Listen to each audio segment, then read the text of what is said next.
What's up, plant lovers? I'm Devin Wallien. In this video, I'm going to show you guys how to safely use a chemical insecticide for particularly this desert rose, which has a scale infestation.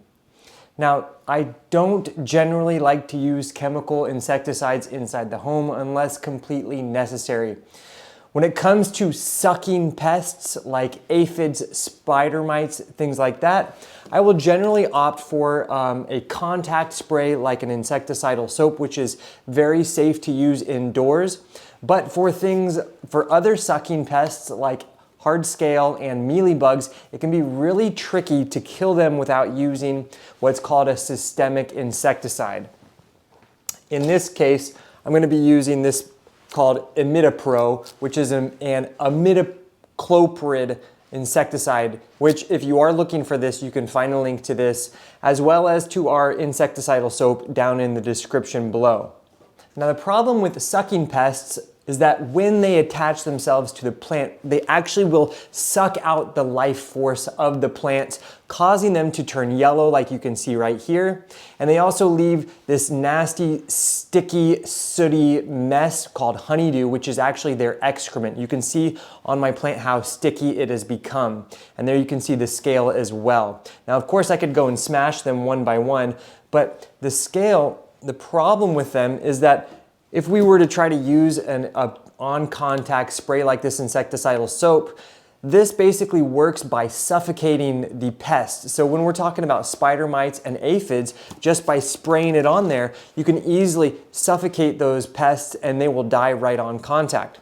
Now, the difference with a systemic insecticide is that we're actually going to be mixing this with water, and then we're going to be watering the plant normally so that the roots are going to uptake that water, which is laden with its insecticide. It's going to enter into the vascular system of the plant material, and then as those sucking pests try to put their teeth into the plant, they're going to be sucking out some of that insecticide, killing them over time. Now, the insecticidal soaps are nice because they work very quickly.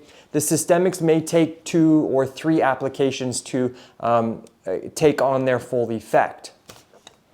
Particularly when it comes to things like scale, which have a rather long life cycle, they might have babies inside the soil that don't get affected by the systemic pesticide until a later stage in their life cycle. So we need to do a few applications to really ensure that we're killing all of the scale in our plants. Now, the instruction that I'm about to show you is, you can do this outdoors, but there's a few different stipulations you need to consider when you're applying these sort of things outdoors. I don't do it myself. I really try to keep a nice, clean outdoor garden. But for indoors, I'm not worried about killing any beneficial pollinators like bees. That's kind of the main problem with using systemic insecticides outdoors is you might actually be killing beneficial insects while you're also killing the bad insects as well.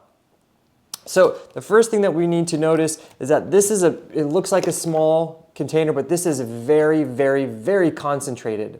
This thing will probably last me like 20 years before I use all of this up. Now, after reading the instructions, it says for every 100 gallons of water, you use 1.5 ounces of this, or 50 milliliters. And when you're using that quantity, it's easy. You squeeze it up and it enters into this little area here, and you can just pour it into your mixing container or whatever you're doing that way. But I'm going to be applying it with my hand jug. This is a 2-gallon watering pail. So doing the math, that means I only need to add 1 milliliter of this insecticide to my water in order to get the right ratio of insecticide to water. So I also have a link to some of these which you can pick up online and get them delivered to your door if you are looking to do this project. First thing we want to put on some gloves. Then I am going to open up the lid.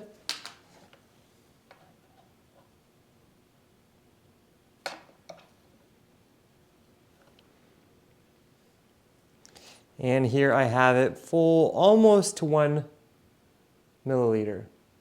Then I'm going to add it in. And I'm going to make sure I don't use this with anything else, ever. This is my insecticide dropping thing. Now just stir it up so it's really nice and mixed up.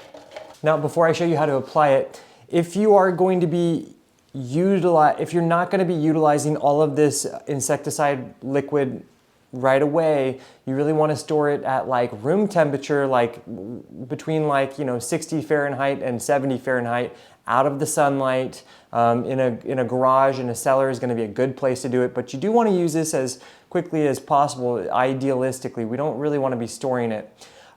You can also use an old milk jug, and just so you know, if you only have one watering pail, maybe use a milk jug, and that can be your insecticide jug to have separated.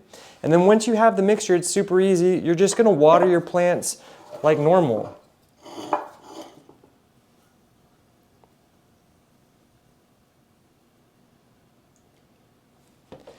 And then I'm going to redo this again in 2 weeks, again in 2 weeks after that. So maybe 3, maybe 4 applications, and hopefully that should do the trick. It's really not that complicated. The insecticide is not cheap, so it is a little bit of a investment. And likewise, you want to keep this in a dark, cool spot, maybe like 55 to 70 degrees. It should be good, out of this, any sunlight. And with that, now you can safely kill some of those pests that really can wreak havoc, like our scale, our mealy bug.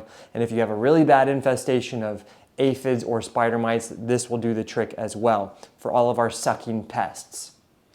If you found the video helpful, or if you still have any other questions, make sure to give a comment below. I always read all of the comments. They're super helpful. And if you are looking for any one-on-one advice or tips, consider joining the Plant Vibrations membership. It gives you access to an exclusive chat room where you can ask me one-on-one questions, and I'll respond with videos, audio messages, pictures, or whatever may be pertinent to your need.